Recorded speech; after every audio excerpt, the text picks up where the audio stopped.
teman-teman, aku Miki, sahabat Alkitab kalian. Hari ini kita ikut petualangan seru bangsa Israel. Mereka harus menyeberang laut, tapi tidak ada kapal dan perahu. Wah, gimana caranya ya? Apakah mereka berenang? Kalau dikejar ikan besar gimana? Yuk kita cari tahu jawabannya lewat kuis ini. Siap? Ayo kita mulai. Lewat jalan manakah Tuhan membawa bangsa Israel keluar dari Mesir? Apakah jalan melalui kota-kota besar? Atau jalan yang paling dekat? Atau jalan di tepi sungai Nil? Atau jalan yang lebih jauh di padang gurun?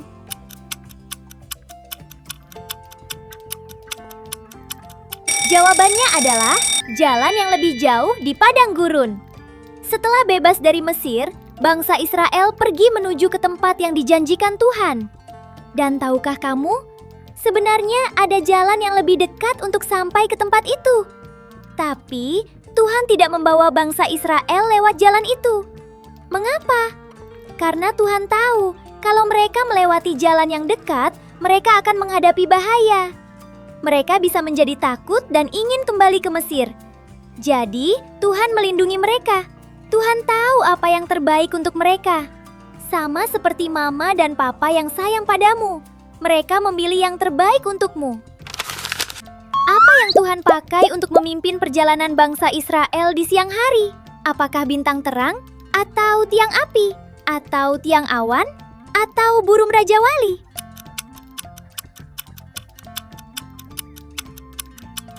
Jawabannya adalah tiang awan. Tuhan tidak membiarkan bangsa Israel berjalan sendiri. Tapi Tuhan juga memimpin mereka dengan tiang awan di siang hari. Tiang awan itu besar dan tinggi, yang bisa dilihat oleh semua orang. Tiang itu bergerak di depan mereka untuk menunjukkan jalan. Tiang awan juga melindungi mereka dari panas matahari di padang gurun, seperti payung. Apa yang Tuhan pakai untuk memimpin perjalanan bangsa Israel di malam hari? Apakah bintang terang, atau tiang api, atau tiang awan, atau burung Raja Wali?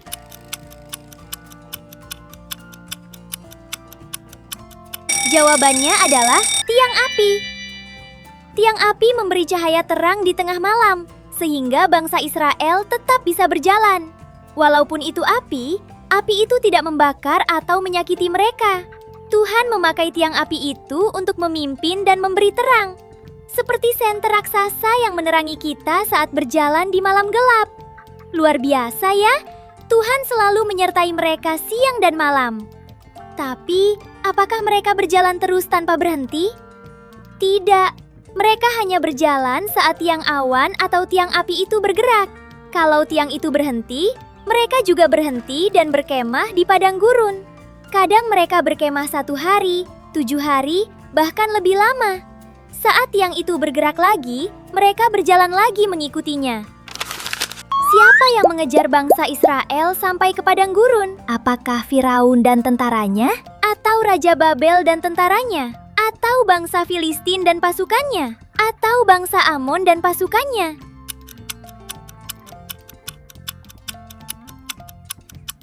Jawabannya adalah Firaun dan tentaranya. Aduh, ini gawat sekali. Setelah membiarkan bangsa Israel pergi, Firaun menyesal dan berubah pikiran. Jadi, ia mengumpulkan 600 kereta perang dan pasukan bersenjata, lalu mengejar bangsa Israel. Saat itu, bangsa Israel sedang berkemah di tepi Laut Teberau. Tiba-tiba, mereka melihat pasukan Mesir datang mengejar mereka. Kalau kamu jadi orang Israel, apa yang kamu rasakan? Takut? Atau biasa saja? Kalau kamu merasa takut, kamu bisa merasakan apa yang dirasakan bangsa Israel saat itu.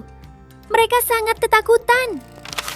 Apa yang dikatakan Musa kepada bangsa Israel ketika mereka ketakutan melihat tentara Mesir mengejar mereka? Apakah larilah secepat-cepatnya? Atau bersiaplah untuk berperang? Atau jangan takut, berdirilah teguh dan lihatlah keselamatan dari Tuhan. Atau kemas barang-barangmu dan kita kembali ke Mesir.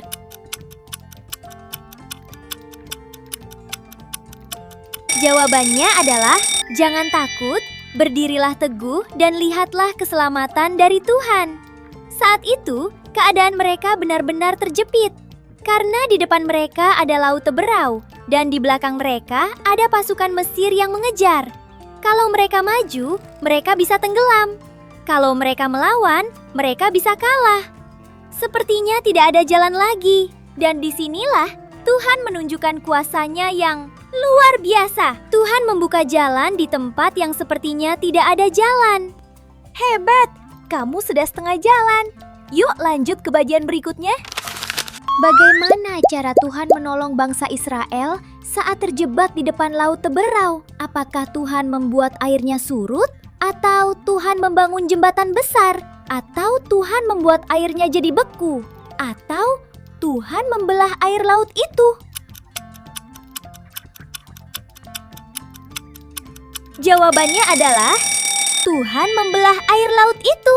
Wow, bayangkan, laut yang besar dan dalam itu terbelah menjadi dua. Air berdiri seperti tembok besar di kanan dan kiri, dan di tengahnya ada tanah yang kering. Jadi bangsa Israel tidak perlu berenang, tidak perlu membuat kapal. Mereka berjalan di tengah laut itu dan menyeberang dengan selamat. Luar biasa, bukan? Apa yang Musa gunakan untuk membelah laut Teberau? Apakah pedang, atau tongkat, atau batu, atau jubah?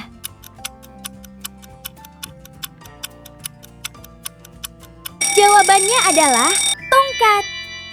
Tuhan menyuruh Musa untuk mengulurkan tongkatnya ke atas laut. Ketika Musa taat, Tuhan membuat laut itu terbelah.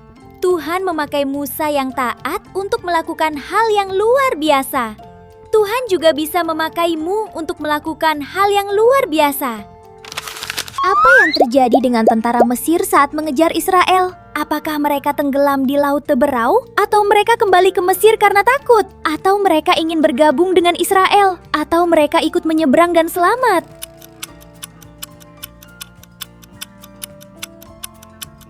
Jawabannya adalah mereka tenggelam di laut Teberau. Tentara Mesir terus mengejar bangsa Israel dan masuk ke tengah laut. Tapi Tuhan membuat roda kereta mereka macet dan sulit berjalan. Tentara Mesir mulai ketakutan. Lalu Tuhan berkata kepada Musa, "Ulurkan lagi tongkatmu." Musa melakukan apa yang Tuhan perintahkan, dan air laut yang terbelah kembali menutup dan menenggelamkan tentara Mesir.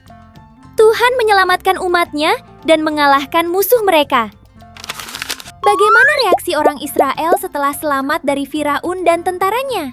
Apakah bersedih? Atau mereka tetap ingin kembali ke Mesir? Atau mereka diam saja? Atau mereka memuji Tuhan?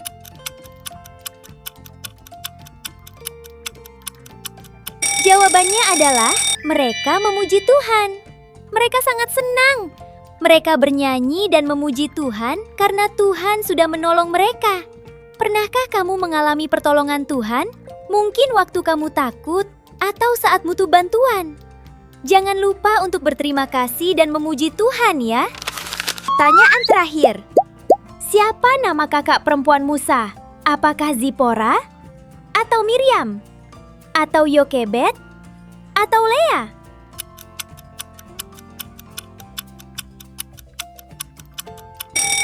Jawabannya adalah Miriam. Dialah yang memimpin bangsa Israel memuji Tuhan. Wah, seru sekali ya perjalanan bangsa Israel hari ini. Mereka bisa menyeberang laut Teberau tanpa kapal dan perahu. Tapi siapa yang menolong mereka? Benar sekali, Tuhan. Dari kisah ini kita belajar, pertama, Tuhan selalu memimpin umatnya. Sama seperti Tuhan memimpin bangsa Israel dengan tiang awan dan tiang api, sekarang Tuhan juga terus menuntun kita. Melalui firman Tuhan di Alkitab, melalui doa dan nasihat dari papa, mama, guru, atau orang lain yang menolong kita. Kedua, Tuhan menyelamatkan umatnya. Seperti Tuhan menyelamatkan bangsa Israel dari Mesir, Tuhan juga telah menyelamatkan kita dari hukuman dosa melalui Yesus yang mati di kayu salib. Jadi, kita bisa belajar untuk taat dan percaya kepada Tuhan. Kisah tentang bangsa Israel ini bisa kamu baca di Keluaran 13-15 dan Bilangan 9 ayat 15-23. Jangan lupa baca Alkitabmu setiap hari ya. Sampai jumpa di kuis berikutnya. Tuhan Yesus sayang kamu.